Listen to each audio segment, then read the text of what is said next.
Your confidence speaks to envious souls. Yes, sir. Let me say it louder. For my chosen ones in the back. Listen, family, your confidence speaks to envious souls. I need somebody to drop in the comments and say, my spirit worked wonders. Yes, sir. Make sure you drop in the comments, family, and say, my spirit works wonders. Now, I know what you're thinking. Well, Reno, how is it that the person who have hatred in their heart towards me, they're envious of me, I almost want to kill me, Reno? How is it that they can be receptive to what my spirit is saying? How is it that they can be receptive to my confidence?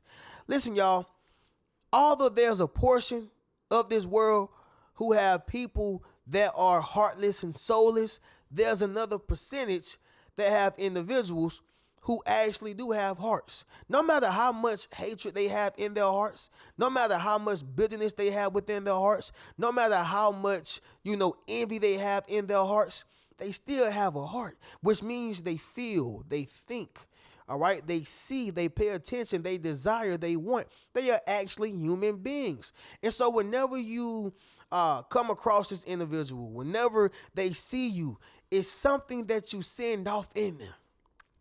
It's something that you set off in them, all right? It's like you set a fire, all right? You give them a different level of desire because they see that you are the one who have it. They see that you are the one who's confident. They see that you are the one who's willing to jump off the ledge with no parachute.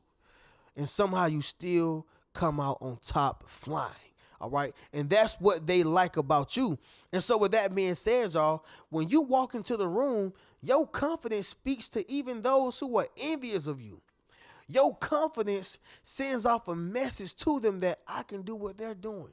Your confidence lets them know that where they are currently don't mean they got to stay there permanently. All right. And so that's what I want to speak about, family, within this video. And as y'all can see, this is the third video of today. Yes, y'all, I've been getting these downloads, so I'm just pumping these videos out on this particular day, y'all. And so we're going to get right into it. Y'all make sure y'all leave a thumbs up on this video as well as subscribe to the channel. Yes, sir. Not only that, y'all, but y'all be sure to ring my bell so you can be notified after every single video I post. Y'all already know the rest. Let's get right into it. Number one is going to be this right here, y'all. It sends a signal of reluctant inspiration. Yes, sir. Let me say it louder. For my chosen ones in the back. Listen, family, it sends a signal of reluctant inspiration. So this means that they are inspired by what you're doing, but they're inspired reluctantly, right? It's like a step in between. It's like they see what you're doing, but they don't want to acknowledge it, but their actions tell you that they respect it. They just hate the fact that it's you. It's reluctant inspiration. Y'all, when I was working at the airport, I had this manager by the name of CJ, right? Shout out to CJ, by the way. Ain't even no pressure. But I had a manager by the name of CJ, and I wrote my first book, Fairly Unequal, right? I wrote my first book, Fairly Unequal. Now, the manager, David, he supported it. Older guy, right? Great beard, great fro, glasses. Man, he remind me honestly of Jason Wilson, man. He was a very cool guy, but he was the top boss. But we had another manager by the name of CJ, and he was over my department, right? CJ much younger, closer to me in age. He was still older, but at the end of the day, he's a manager of a company. And although managers make a little bit more money, okay, instead of making 40, 50,000, maybe they make 60, 70,000, all right? I mean, if you really got a good manager job, 80, but it's really going to be around 60, 70, maybe 75,000.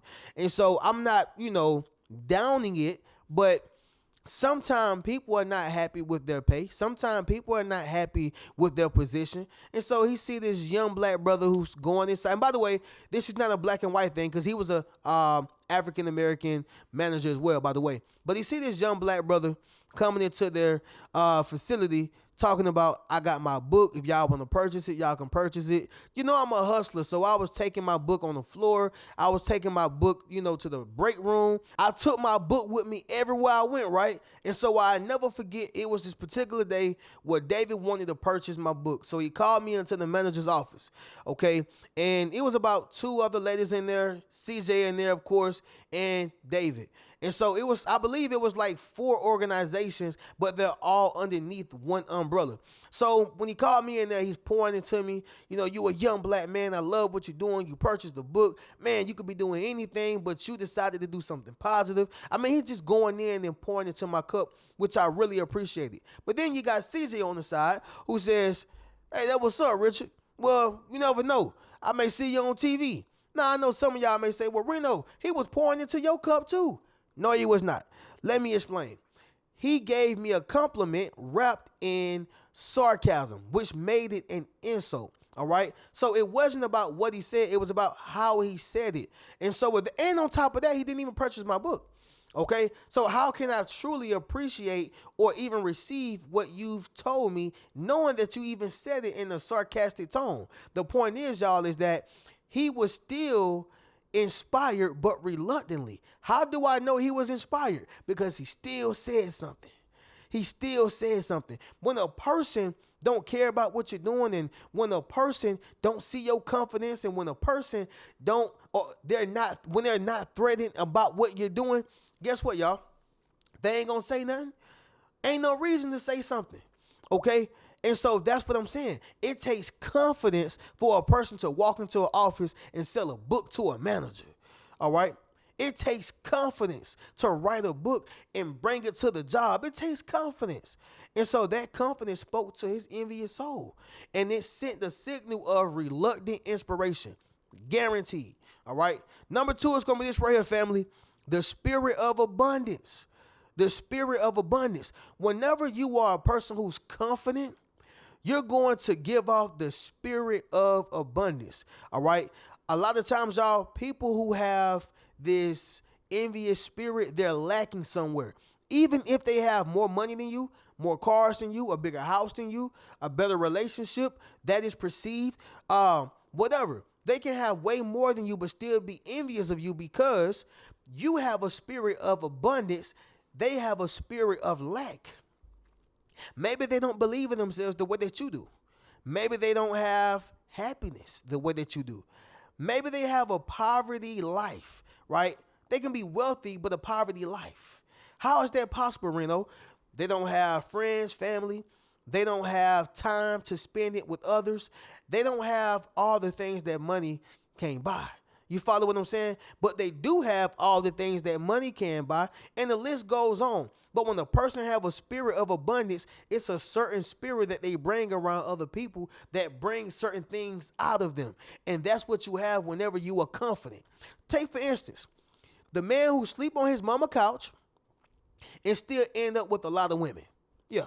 Let me say that once again, y'all. The man who sleep on his mama couch but still ends up with a lot of women. Then you got the man who have a nice apartment, right? He got a nice penthouse, nice car, make decent money, right? In shape, but he can't seem to get a woman, let alone keep a woman. Reno, what's going on here? One has the spirit of abundance, and the other one has the spirit of lack. See, it's something that the one who sleep on the couch, his mama couch, have on the inside of him. Yeah, that's that confidence.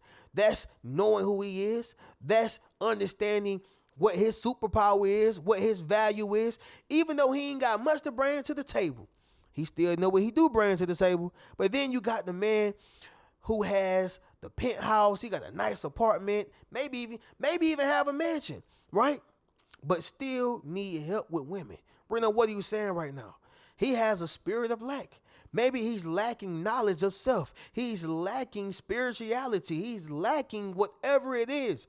But what I'm saying is that when you got that spirit of abundance, it's going to always speak to a person who have a spirit of lack because it inspires them. It speaks to their envious soul.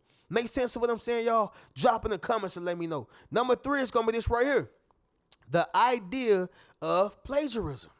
The idea of plagiarism. When a person envy you but like what you do, congratulations. Somebody about to get they about to do some stealing. Somebody is about to get the stealing. They finna start copying and they're gonna plagiarize. Because I don't want to give you the credit, right? But I like what you do. So you know what? I'ma just plagiarize it. You know what, y'all? Y'all probably haven't had this history lesson, but let me go ahead and give it to you. So we got Lewis Howard Lattimore, okay, who was actually the founder of the light bulb. Lewis Howard Lattimore, who really was the first one to improve the light bulb. But then we got old Thomas Edison, right?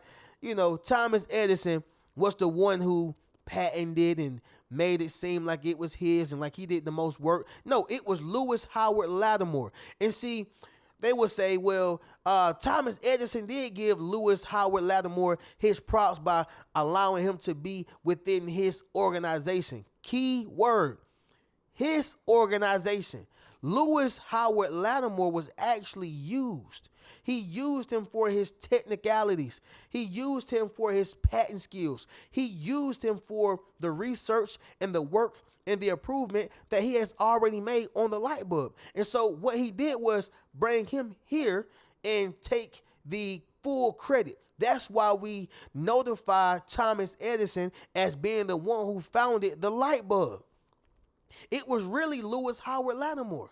That's why he took him and brought him underneath his wing, right? So the point is this right here. That's what the envious soul do. I see what you're doing.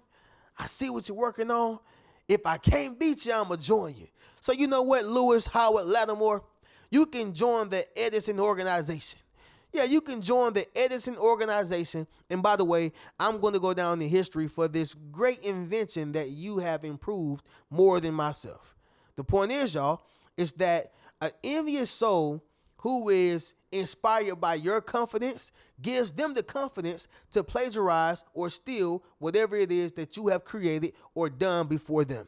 Make sense of what I'm saying, y'all? Drop in the comments and let me know. Somebody also drop in the comments and say, your confidence is the one. Yes, sir. Make sure you drop in the comments, family, and say your confidence is the one, because it is, y'all. It works wonders, and it speaks to envious souls. Number 4 is going to be this right here, y'all. Fire and desire. Fire and desire. See, what happens is, y'all, is whenever people recognize your confidence, it lights a fire in them, and it makes them desire your entire life. Yeah. When people see what you have accomplished, when people see what you have done, when people see how you walk into the room, you light a fire and you make them desire your entire lifestyle. From your attire to the woman you deal with, from the man you marry, right? The type of work you do, the job you have, the type of money you make. I mean, the list goes on. The type of foods you eat. Yeah. You make them desire anything you have. Think about it. You got the one, let's just take it back to high school. The one girl who nobody wanted, right? She wore glasses. You know, she was considered to be a goody two shoes, perfect patty, whatever. She was considered to be lame. Let's take a popular guy who get with that lame girl. Now everybody want her. They lit a fire and made them desire her. And it could be the same thing, you know, when it comes to a man, all right? A woman can make a man hot, okay? And even though it's a classic, right? It is a classic. But Scarface is a prime example of what it looks like when a person wants your life, okay? Tony Montana met the plug, and he wanted the plug's life. He got his wife. He took his plugs and connections, the Colombians. He took everything from him. The money, his friends, his groups, everything. Anything that his boss, Scarface boss, Tony Montana's boss had, he attained it. Why was that?